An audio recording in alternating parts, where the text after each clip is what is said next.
Welcome to Broncos HQ. I'm your host and team reporter, Elisa Hernandez, next to the smiling assassin and Hall of Famer Steve Atwater. The Broncos are gearing up for primetime as they host the Cincinnati Bengals on Monday Night Football. The last time these two teams met, it was a classic. It's a little different now with Bengals Joe Burrow being out, but the Broncos looking to get in the win column. How do you see them using the primetime lights as added motivation? Well, you know, Monday Night Football started way back in 1970. And most of these guys, they watch Monday Night Football and they know everybody's going to be watching. The guys they play Little League football with, high school football with, college football with, their moms, people who aren't at the game. They know everybody's watching, and it puts a little extra pressure on you, but you got to be able to put that to the side, realize how big the moment is, to be able to focus on your job and play one play at a time. Yeah, they've met 3 previous times on primetime, with the home team coming out with the victory. The Broncos lead the all-time series 22-12. When you look at this Broncos offense, Bo Nix and his playmakers, what do you see them being able to do on Monday night to bounce back given the last 2 weeks? Yeah, well, the Bengals, they have a tough defense, so it's not going to be easy. But, man, the way that J.K. Dobbins has been playing, the way that Cortland has been playing, the way that Marvin Mims and Troy Franklin have been playing, and Bo Nix getting that ball to them, I think that they're going to go out there and perform well.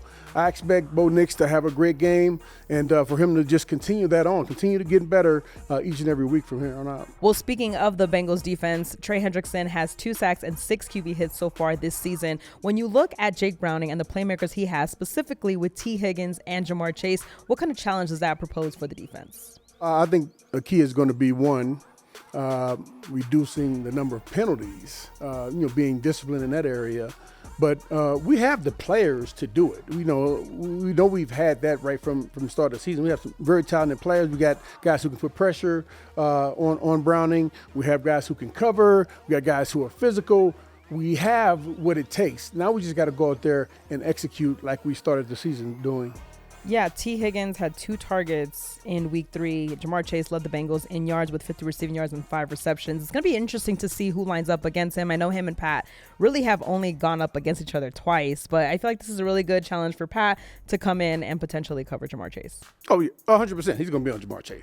I guarantee he's going to be on Jamar Chase. And the last time they played, it was a great battle, and I think it's going to be a great battle now. I know PS2 is looking to come back and have another great game to add to his many great games that he's had over the course of his career. Well, the Broncos defense has recorded 12 sacks over the first 3 weeks from 8 different players. I caught up with outside linebacker Jonah Elliss to talk about the depth of this defense, his play so far this season, and more.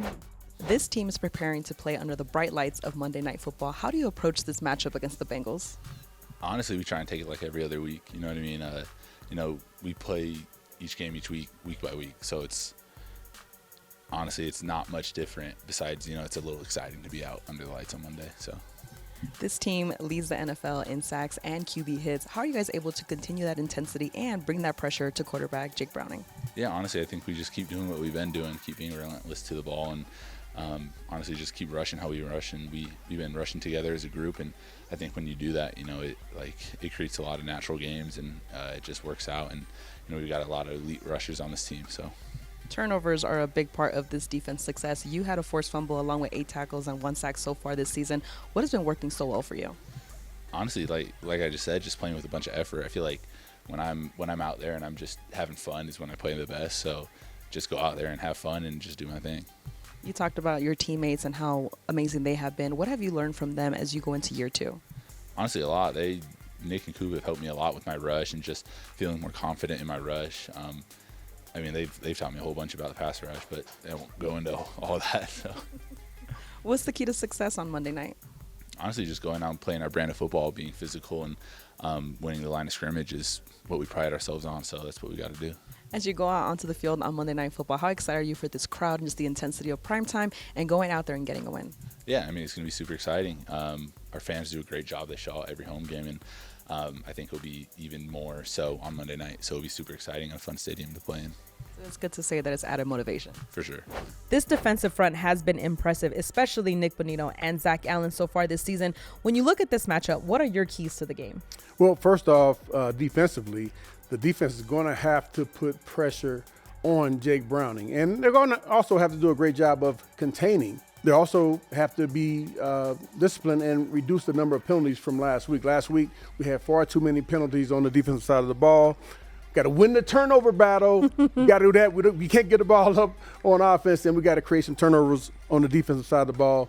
And finally, we got to run the ball effectively. We got to stick to that run. J.K. Dobbins, R.J. Harvey, let's go. You talked about pressuring the quarterback. You have Zach Allen, who leads the NFL in QB hits, and right behind him is Nick Bonito. You have this tandem on the defensive front where 8 different guys have a sack this season. So you lead the NFL in sacks, you lead the NFL in QB hits, and you have just a monster line that I think can have a really dominant day against the Bengals. Yeah, and I could imagine Coach Van Joseph, the defensive coordinator, he's kind of pulling his hair out like, man, who can I put in? I got so many guys, and it's hard to juggle who's in and who's not because we have so many great players. But I think he's done a great job of managing that and giving the guys ample opportunities to make plays, and everybody's feasting. And we definitely want to see them feasting when it comes to the turnover battle. Brandon Jones had an interception recently. We talked to Jonah Elliss, who had that forced fumble. When you have different guys making plays, I mean, that's the kind of impact you want to have with this defense. Yeah, and it hypes everybody up. It hypes the sideline up. It hypes the crowd up. It hypes your teammates up, and it makes you play better. It's like playing well, causing turnover breeds more turnovers. And Jake Browning has had 5 interceptions so far with the Bengals. Now, when you look at the run game, I feel like R.J. Harvey and J.K. Dobbins have been such a pleasant sight to see, just the way that they've been able to power through, bulldoze. You know, Dobbins is one of 2 running backs with a rushing touchdown in each of his first 3 games. The only other running back is James Cook from the Bills. Yeah, and I told you last week, I feel like J.K. Dobbins is one of those backs. He can do everything. He can catch the ball out of the backfield. He can run you over. He can juke you. He has the speed to break away and make those long runs. He's a complete back, and I love to see him. I'd love to see Coach Payton utilizing him to help this offense put points on the board. Well, speaking of points on the board, against the Bengals in his career, J.K. Dobbins has 73.5 rushing yards, 8.9 yards per carry, 4 rushing touchdowns in 4 career games. Let's go. Hey, well, and I always feel like when players go against certain teams, and if they play well in the past, it gives them a little bit of a mental edge to feel like, oh, yeah, I got their number. So hopefully he has his number. Now that we have the keys to the game, it's time for our Hall of Famer to pick his dark horse of the game, the player he feels will have an impact in Week 4. Last week, you went with Dobbins, who had a season high in rushing and a rushing touchdown. So who is it this week? This week, I'm going with Courtland Sutton. And I know he's a starting receiver, he's a superstar and all that, but I still feel like he's kind of a dark horse because I feel like Bo Nix is going to go back to the basics. And what did he do last year? When he had a few issues, he went to Courtland Sutton.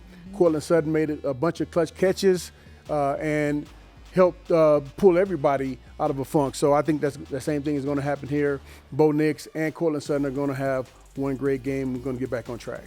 Well, we can't wait to see all of Broncos country on Monday night. That will do it for this edition of Broncos HQ. I'm your host and team reporter, Elisa Hernandez, next to the Hall of Famer, Steve Atwater. A reminder that the Bengals-Broncos game kicks off at 6:15 p.m. Mountain Time at Empower Field at Mile High. Make sure you tune in, and we'll see you next time.